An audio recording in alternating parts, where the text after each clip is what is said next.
Bangladesh, a country often associated with lush green fields and mighty rivers, has quietly become a global laboratory for social innovation.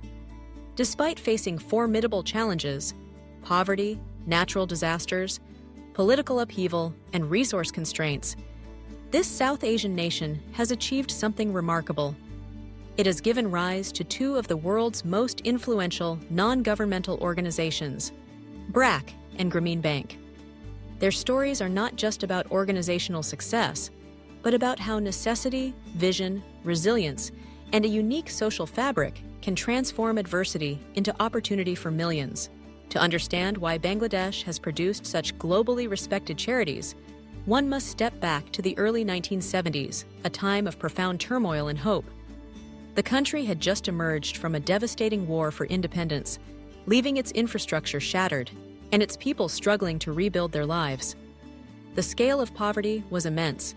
International aid provided some relief, but it was clear that lasting change required solutions rooted in local realities, not just handouts from abroad.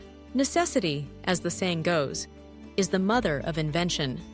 In the aftermath of independence, Bangladesh faced recurring natural disasters, floods, cyclones, and droughts that regularly wiped out crops and livelihoods. Traditional top-down development aid proved inadequate in the face of such recurring, mass-scale hardship.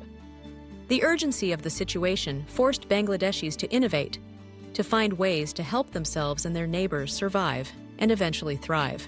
It was in this crucible of necessity that visionaries like Muhammad Yunus and Fazle Hasan Abed emerged.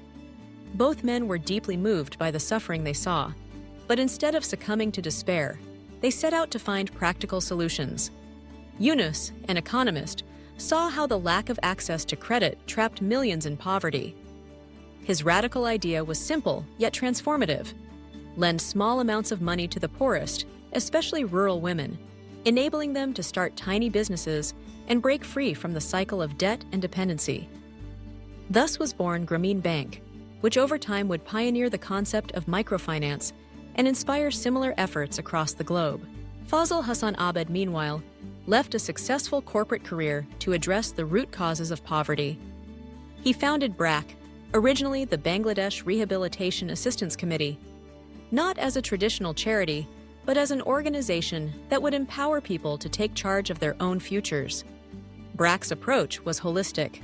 It combined education, healthcare, legal support, livelihood training, and even social enterprise. The goal was not just to alleviate poverty, but to dismantle its very foundations. What set both BRAC and Grameen apart was their emphasis on bottom-up, community-based models. They didn't impose solutions from above. Instead, they listened to the people they served, adapting programs to local needs and cultural contexts. Women, often marginalized in traditional rural life, became central to these efforts. By empowering women, whether as borrowers, teachers, health workers, or entrepreneurs, both organizations tapped into a transformative force for change. Women reinvested in their families and communities, leading to ripple effects in education, health, and economic well-being. Scalability was another key ingredient in their success. Both organizations started small, in a handful of villages, but their models were designed to be replicated. As programs succeeded, they expanded to thousands of communities, eventually reaching tens of millions. This scalability allowed them to make a genuine dent in national poverty statistics, attracting the attention of international donors and development experts. Yet, none of this would have been possible without the unique social and cultural fabric of Bangladesh. The country's history is one of resilience, forged through centuries of hardship, be it colonial exploitation, partition, natural disasters, or war. This shared experience created a powerful sense of social solidarity, a belief that collective action can overcome even the harshest adversity.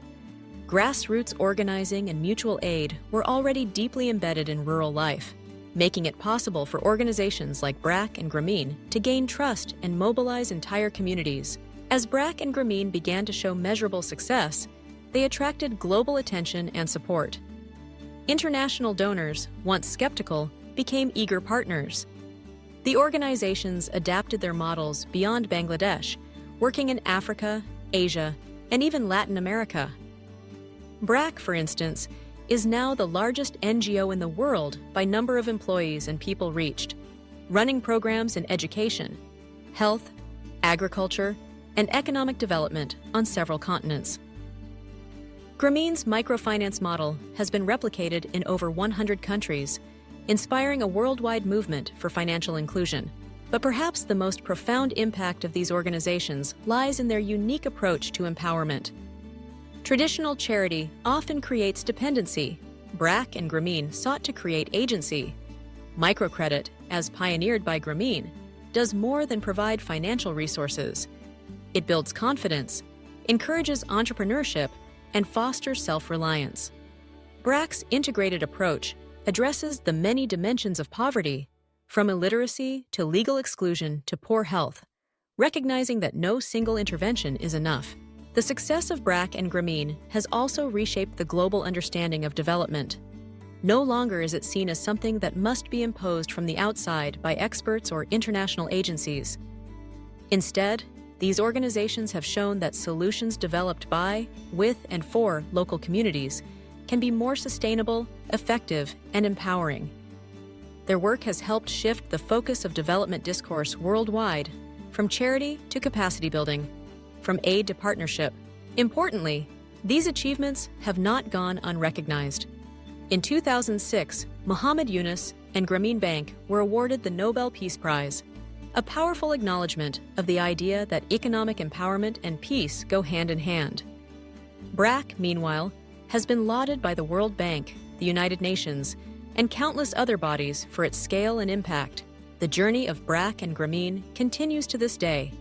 Both organizations are constantly innovating, adapting to new challenges like urban poverty, refugee crises, and the effects of climate change. Their commitment to learning and evolution is part of what keeps them relevant and effective.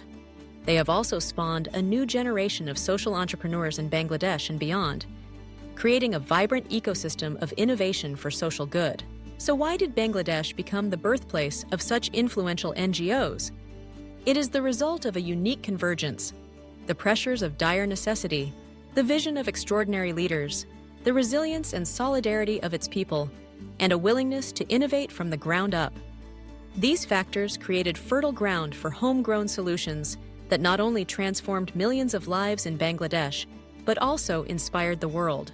The legacy of BRAC and Grameen is a testament to what is possible when adversity is met with creativity and determination. Their story is a reminder that even in the most challenging circumstances, communities can find within themselves the power to build a better future.